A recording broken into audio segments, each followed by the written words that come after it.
Hello students, I am Mrs. Poonam from Police Public Senior Secondary School Mansa.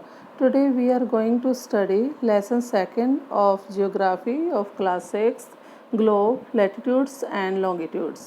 Students, जैसा कि आप सब जानते हैं कि पिछले लेसन्स के अंदर आपने जो है पढ़ा था कि जो अर्थ है ये स्फीयर शेप वाली नहीं है, ये जो है थोड़ी सी अपने नॉर्थ और साउथ पोल पर फ्लैट है और बीच में से उभरी हुई है। बल्ज मीन्स उभरी हुई।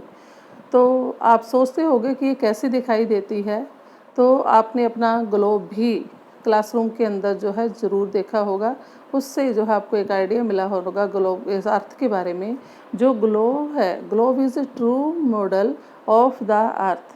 तो ग्लोब जो है हमारी अर्थ का ट्रू मॉडल है। एक ये जो है ट्रू मॉडल जो है कैसे है, मिनिएचर फॉर्म है इसकी, अर्थ का जो है छोटा रूप है ये ग्लोब हमारी अर्थ का।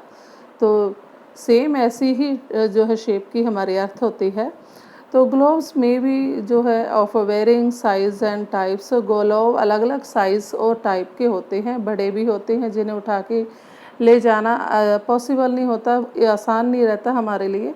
कुछ स्मॉल पॉकेट वाले ग्लोब्स भी होते हैं और कुछ ग्लोब लाइक बैलून्स भी होते हैं जिन्हें हम जब चाहें उसमें फुला सकते हैं। इनफ्लैट होता है, फुलाना, हवा भर के फुला लेना उनको।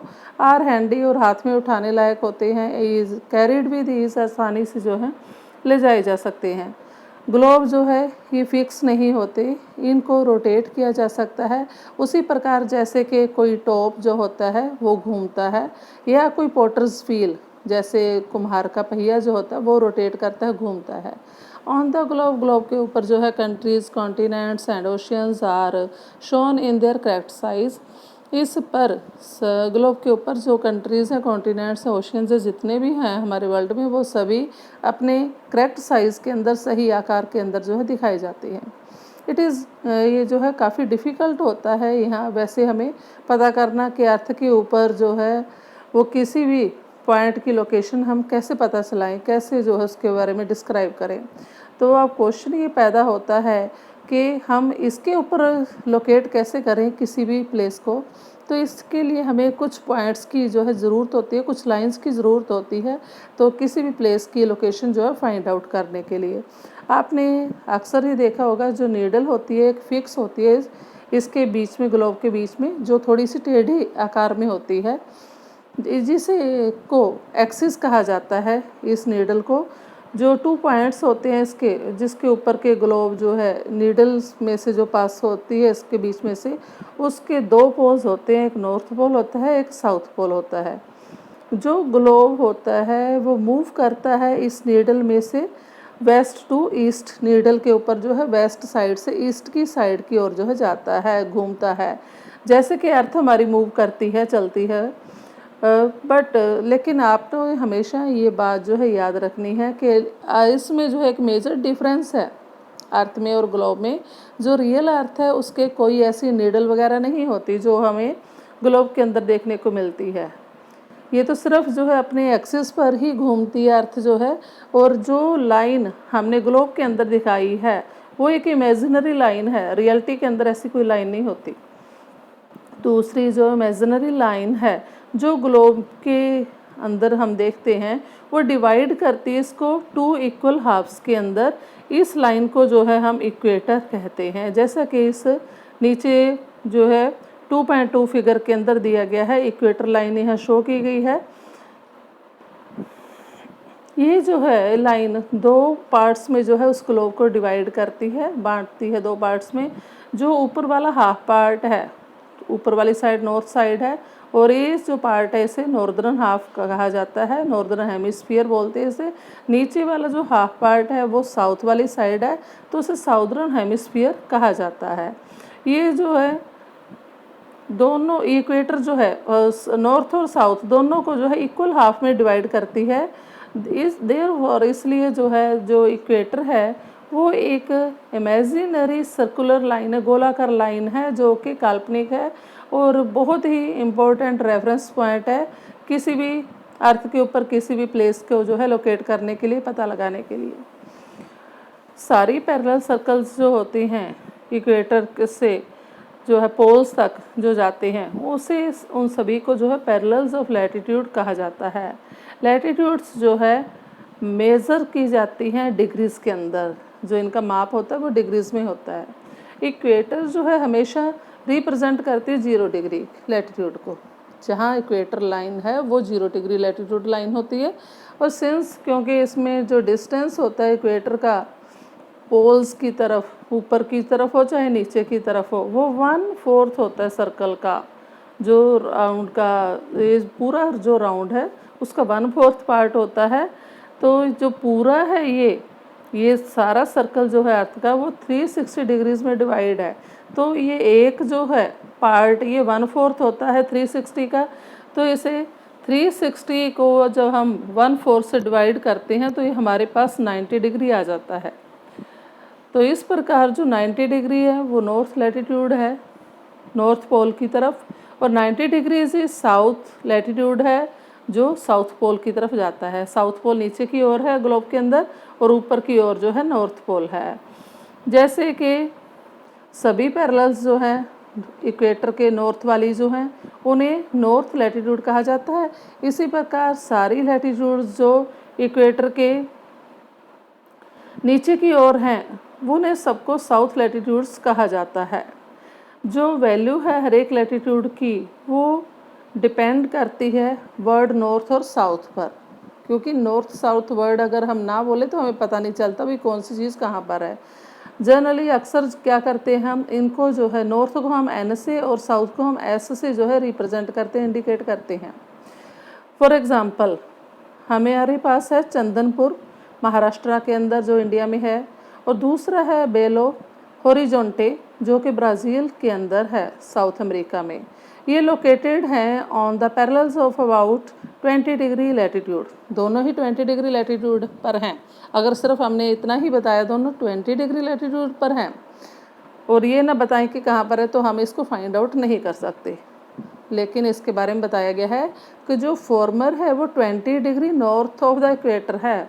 जो फॉर्मर मीन्स कौन सा जो है चंदनपुर, चंदनपुर जो है 20 डिग्री जो है नॉर्थ के अंदर है इक्वेटर में, मीन्स इक्वेटर के ऊपर वाली साइड जो 20 डिग्री की लैटिट्यूड है उसके ऊपर है। लेटर और बाद वाला जो है बेलो होरिजोंटे ये वाला जो है 20 डिग्री साउथ में है। 20 डिग्री साउथ मीन्स इक्वेटर के नीचे वाली जो लैटिट्यूड है उसके 20 डिग्री पर ये है। तो इस प्रकार हम कह सकते हैं कि चंदनपुर जो है वो कहाँ सिचुएटेड है 20 डिग्री नॉर्थ लैटिट्यूड पर, और जो बेलो होरिजेंटे है वो है 20 डिग्री साउथ लैटिट्यूड पर।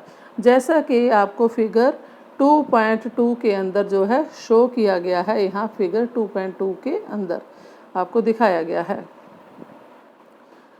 नेक्स्ट उसके बाद जो आता है हमारे पास वैल्यू जो है इनकी लैटिट्यूड्स की जो है, ये जैसे जैसे हम ऊपर पोल्स की ओर जाते हैं या नीचे पोल्स की ओर जाते हैं, अगर नॉर्थ की साइड जाएंगे तो ऊपर की ओर जाएंगे, अगर साउथ की साइड जाएंगे तो नीचे की ओर आएंगे। तो इन साइड्स पर जाते जाते जो इनकी वैल्यू है वो डिक्रीज़ होती रहती है। इनकी लाइंस का जो साइज़ है ना वो कम होता जाता है।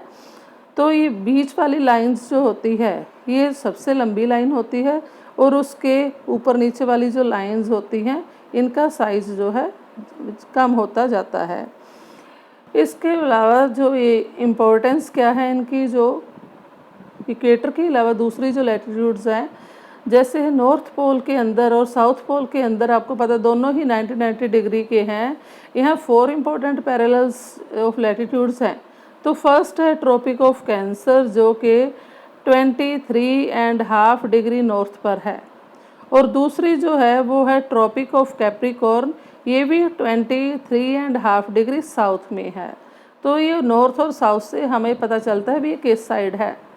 तो नॉर्थ से हमें पता चलता है भी इक्वेटर के ऊपर वाली साइड है, और साउथ से हमें पता चलता है भी ये इक्वेटर के नीचे वाली साइड में है। उसके बाद नेक्स्ट हमारे पास आ जाता है थर्ड जो है वो है आर्कटिक सर्कल। आर्कटिक सर्कल जो है वो 66.5 डिग्री जो है north of the equator, equator के नॉर्थ वाली साइड में जैसे सबसे ऊपर आपको दिखाया गया है 66.5 डिग्री नॉर्थ है, ये आर्कटिक सर्कल लिखा हुआ है यहाँ पर। और नंबर 4 पे है अंटार्कटिक सर्कल। अंटार्कटिक सर्कल भी 66.5 डिग्री पर है, लेकिन ये इक्वेटर के साउथ, तो इक्वेटर से नीचे की ओर जो है यहाँ शो किया गया है फिगर 2.3 के अंदर। उसके बाद आ जाते हैं हमारे पास heat zones of the earth. Earth के हीट जोन्स कौन से हैं? आपको पता है कि मिड डे सन जो होता है वो एग्जैक्टली जो है ओवरहेड होता है, क्योंकि 90 डिग्री पर जो है उसकी रेज जो है बिल्कुल सीधी पड़ती हैं। और सभी लैटिट्यूड जो बिटवीन ट्रॉपिक ऑफ कैंसर और ट्रॉपिक ऑफ कैप्रिकॉर्न के बीच में होती हैं, वहाँ पर जो है ये सीधी पड़ती हैं बिल्कुल। तो इसके कारण, सीधी पड़ने के कारण इस एरिया के अंदर जो हीट होती है वो मैक्सिमम होती है, और इस एरिया को जो है हम टॉरिड जोन कहते हैं। यहाँ देखो इक्वेटर के पास जो ग्रीन कलर से शो किया गया है, इक्वेटर के नीचे और ऊपर वाला जो है पोर्शन, ये जो है टॉरिड जोन है सारा। यहाँ पर जो है सनरेज मैक्सिमम पड़ती हैं, सीधी डायरेक्ट पड़ती हैं, इसलिए यहाँ पर जो हीट बहुत ज़्यादा होती है। नेक्स्ट उसके बाद आ जाता है टेम्परेट जोन। टेम्परेट जोन आपको पता है कि इस टॉरिड जोन के बाद वाला जो जोन है, जो रेड कलर से शो किया गया है ऊपर और नीचे, वो है टेम्परेट जोन।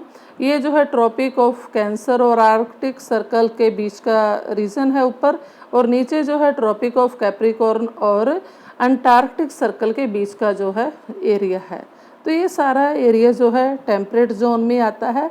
टेम्परेट जोन क्यों है ये? क्योंकि यहाँ पर जो है सूर्य की किरणें सीधी नहीं पड़ती सनरेज इनके ऊपर, वो स्लांटिंग सनरेज पड़ती हैं, बिल्कुल टेढ़ी जाती हैं, जैसे कि यहाँ पिक्चर में दिखाया गया है फिगर 2 जो है 4A में सीधी आपको जो है यहाँ सनरेज पड़ती हुई दिखाई गई है टॉर्च के द्वारा, और दूसरा जो है 2.4B के अंदर जो है स्लांटिंग रेज जो है गिरती हुई दिखाई गई हैं। तो सीधी जब पड़ती है उस टाइम तो पूरी लाइट जो है उसी जगह पर पड़ती है और गर्म करती है उस स्मॉलर एरिया को, लेकिन जब स्लांटिंग हो जाता है एरिया, तो स्लांटिंग एरिया के ऊपर एक जगह पर जो है वो प्रॉपर जो है उसके ऊपर सनरेज जो है प्रॉपर पड़ नहीं पाती, इस कारण से वो दूर तक फैल जाती हैं और वहाँ पे हीट जो है उस जगह पे कम होती है। तो ये टेम्परेट जोन जो है, टेम्परेट वर्ड का मतलब है कि ना तो यहाँ एक्सट्रीम हॉट होता है, ना ही यहाँ एक्सट्रीम कोल्ड होता है, ना ज़्यादा सर्दी पड़ती है ना ज़्यादा गर्मी पड़ती है, मौसम बिल्कुल ठीक रहता है इस एरिया में। और थर्ड जो पार्ट है इसका वो है हमारा फ्रीजिड जोन। सबसे जो है ऊपर वाला जो लिखा हुआ है, देखो गोल सर्कल सा दिखाया गया है इसके पे फिगर 2.3 के अंदर, अंटार्कटिक सर्कल के जो है ये ऊपर वाला, और उधर दूसरा जो है आर्कटिक सर्कल, नॉर्थ में आर्कटिक सर्कल के वाला जो पार्ट है, और इधर साउथ में अंटार्कटिक सर्कल वाला जो पार्ट है, ये फ्रीजिड जोन है। अब इसे फ्रीजिड जोन क्यों कहा जाता है? क्योंकि यहाँ एक्सट्रीम कोल्ड पड़ती है, क्योंकि ये वो एरिया है जहाँ पे सनरेज जो है बिल्कुल ही नहीं पड़ती है, बिल्कुल नामात्र ही पड़ती हैं। यहाँ ज़्यादा जो है सूर्य ज़्यादा टाइम तक वो दिखाई नहीं देता।